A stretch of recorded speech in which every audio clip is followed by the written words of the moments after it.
حضرت داؤد طائی اور امام جعفر صادق کے درمیان ایک دن بحث ہو گئی. امام جعفر صادق فرمانے لگے یہ محبت کا ان کا رشتہ تھا آپس میں. حضرت داؤد طائی صوفی تھے اور امام جعفر صادق تو حضور کے نواسے ہیں نا جی, اور بڑا عقیدت کا رشتہ تھا آپس میں. ایک دن امام جعفر صادق کہنے لگے داؤد طائی میرے لیے دعا کر. تو آپ رو پڑے, کہنے لگے حضور میں نواسہ رسول کے لیے دعا کروں؟ آپ تو حضور کے نواسے ہیں, میں آپ کے لیے دعا کروں؟ تو حضرت امام جعفر صادق کہنے لگے یہی تو دعا کرانی ہے, یہی تو میں نے کیا فرمایا, یہی تو دعا کرانی ہے کہ میرے لیے دعا کر, میں اپنے نبی کی بارگاہ میں شرمندہ نہ ہو جاؤں. حضور یہ نہ فرما دیں کہ میرا نواسہ ہو کے تو کیا کرتا رہا, یہی تو دعا کرانی ہے. بڑا پیار تھا. ایک دن بحث ہو گئی, حج کر کے واپس آئے, عراق میں تشریف فرما تھے امام جعفر صادق. حج کر کے واپس آئے تو امام جعفر صادق کہنے لگے جو مکے سے ہو آتا ہے نا, اللہ پھر اس کو دوزخ میں نہیں ڈالے گا. خوش نہیں ہوئے آپ لوگ؟ اللہ آپ کو جزائے خیر عطا فرمائے. فرمایا جو کعبے کا دیدار کر لے ایک دفعہ زندگی میں اور ایمان کی حالت میں, اللہ پھر اسے دوزخ میں, ایک دفعہ جو دیدار کر لے ایمان کی حالت میں, اللہ دوزخ میں. یہ فرمانے لگے یہ میری بات ہے, تو تصدیق کر میری بات کی, کہہ میں نے ٹھیک کہا ہے. پیار تھا نا.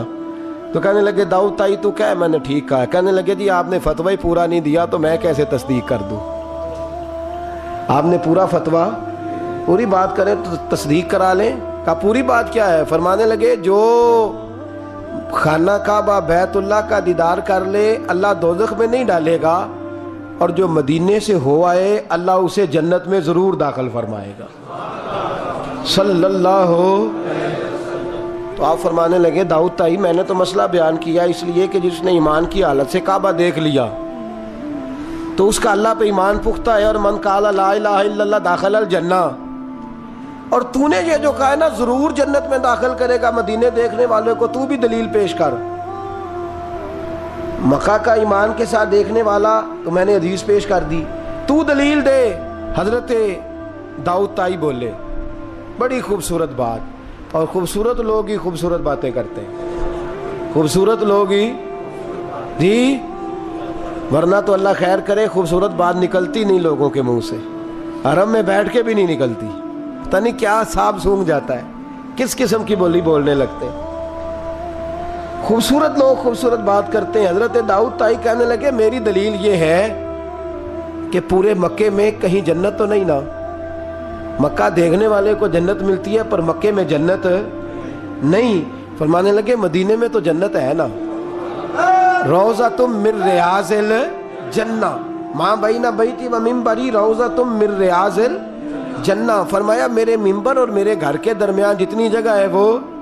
اور آپ فرمانے لگے حضرت امام جعفر صادق سے کہنے لگے حضور دیکھیں نا, اللہ فرماتا ہے جو جنت میں گیا ہم فیہا خالدون, پھر نکالا نہیں جائے گا. تو کہنے لگے میرا عقیدہ ہے جو 2 نفل بھی ریاض الجنت میں پڑھ لے اللہ اسے ضرور جنت میں داخل فرمائے, اس لیے کہ جو گیا وہ دوبارہ واپس. حضرت ادریس علیہ السلام کی دوستی ہو گئی رضوان سے.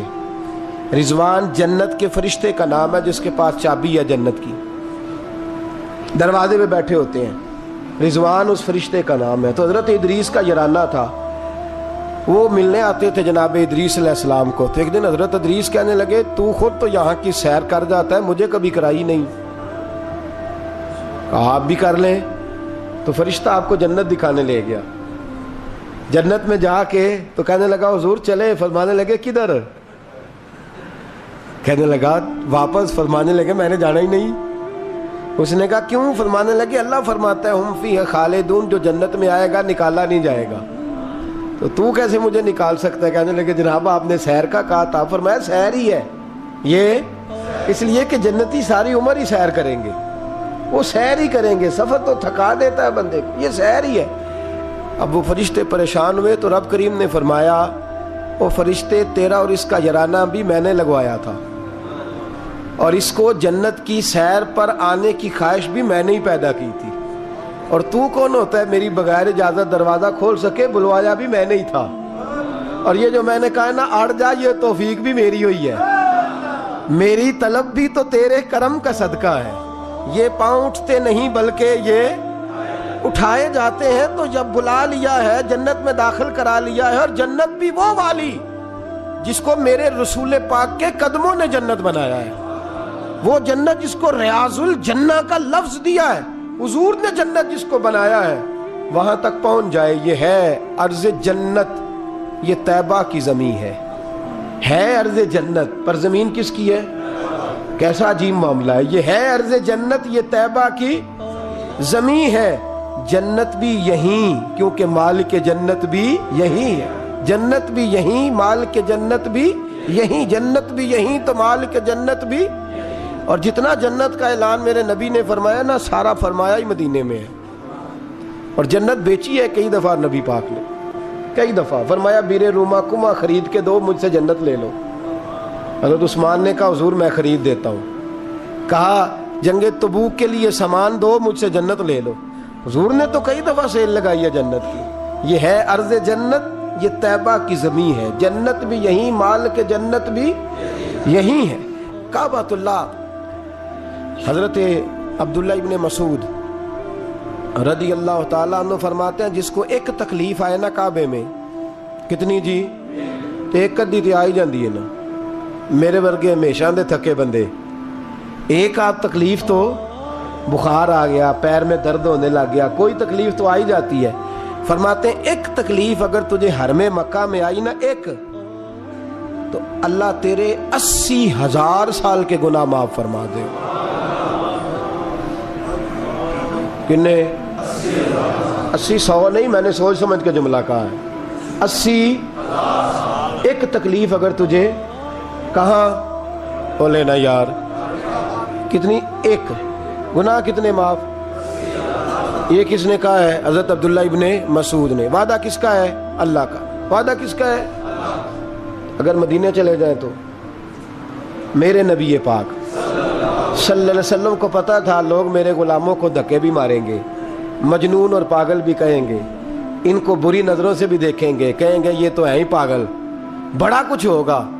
واہ محبوب تیرے انداز میزبانی پہ قربان جائیں، کیسا بندوبست فرمایا، کیا انداز اختیار فرمایا۔ فرمایا تم میں سے جو کوئی مدینے آیا وہ میرا مہمان ہے۔ کوئی مدینے مکے میں ایک تکلیف پہنچی تو 80,000 سال کے، اور یہاں مدینے میں واہ کیا جود و کرم ہے شاہ بطحہ تیرا۔ واہ دیکھیں اعلیٰ حضرت لفظ کیا کہتے ہیں، واہ کیا جود و کرم ہے شاہ بطحہ تیرا، نہیں سنتا ہی نہیں دیکھیں ترکیب اعلیٰ حضرت کی، ایسے جملے درد ہو تو نکل، نہیں سنتا ہی نہیں مانگنے والا تیرا۔ اور کہتے ہیں تیرے قدموں میں رہوں غیر کی ٹھوکر پہ نہ ڈال، جھڑکیاں کھاؤں کہاں چھوڑ کے صدقہ تیرا۔ اور تیرے قدموں میں جو ہے غیر کا منہ کیا دیکھے، پھر کون نظروں پہ چڑھے دیکھ کے طلبہ تیرا، دیکھ کے جلوہ نہیں۔ اعلیٰ حضرت کا انداز کوئی اعلیٰ مزاج لوگ ہی سمجھتے ہیں، جلوہ نہیں جی۔ کہتے ہیں جس نے میرے مصطفیٰ کے قدم کا تلوہ دیکھ لیا اس کی نظر پہ کوئی نہیں چڑھتا، تو جس نے جلوہ دیکھ لیا صلی اللہ ہو، کون نظروں پہ چڑھے دیکھ کے تلوہ تیرا، قدم دیکھ لے تو نظر پہ کوئی نہیں چڑھتا، تو جو سیدنا صدیق اکبر کی طرح مولا علی کی طرح جلوہ ہی دیکھ لے۔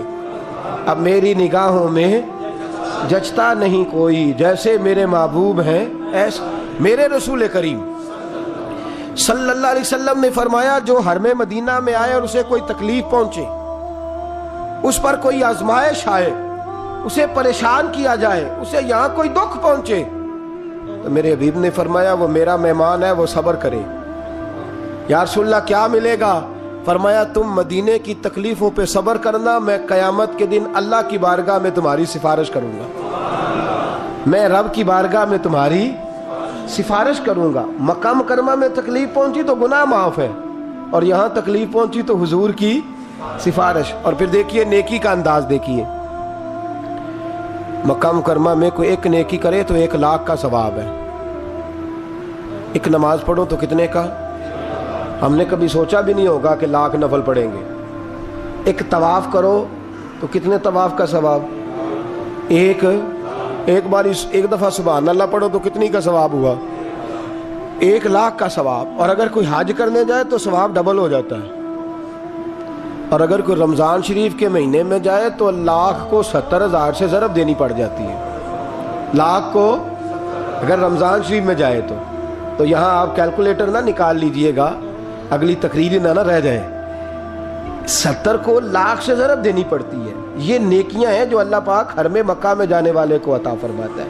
میری سمجھ میں صرف اتنی بات آتی ہے کہ وہ جو امتیں کرتی رہی ہیں نا، 1,000 سال عبادت، 1,000 سال انہوں نے عبادت کی ہے، تو امت مسلمہ کو اللہ نے درجہ تو اونچا ہی دینا ہے نا. کنتم خیر امت جو درجہ چونکہ اونچا دینا ہے تو اللہ پاک نے یہ بہانے بنا دیے. شب قدر ہے، شب برات ہے، یہ اللہ پاک نے بہانے بنا دیے ہیں. مالک کریم نے یہ بہانے بنائے ہیں. فرمایا تم بھی شب برات میں، شب قدر میں مسجد آ جاؤ، یا اللہ تمہیں موقع دے تو حرم مکہ اور مدینہ آ جاؤ. میں تمہاری ایک ایک نیکی پر اتنا زیادہ ثواب دوں گا کہ تم پچھلی امتوں سے آگے نکل جاؤ گے. پچھلی امتوں سے اللہ نے ہمارے نمبر ہی زیادہ رکھے ہیں اور ہمیں اضافی نمبر بڑے ملتے ہیں. بڑے نمبر رکھے ہیں رب کریم نے ہمارے لیے. تو رب اللہ کریم کی رحمت سے میرے رسول پاک صلی اللہ. اور پھر دیکھیں نا، کعبے کا معنی ہے مسابت للناس. کعبہ رجوع کی جگہ ہے. کس چیز کی جگہ ہے؟ یعنی اس کی طرف توجہ ہو. میرے نبی پاک صلی اللہ علیہ وسلم کی سب سے بڑی سنت کعبے کو دیکھنا ہے.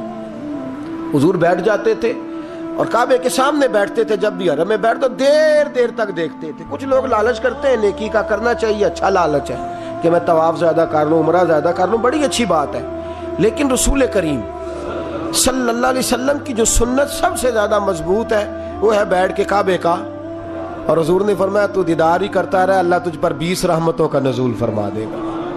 کعبہ معظمہ کا دیدار کرنا. کعبہ ہے رجوع کی جگہ.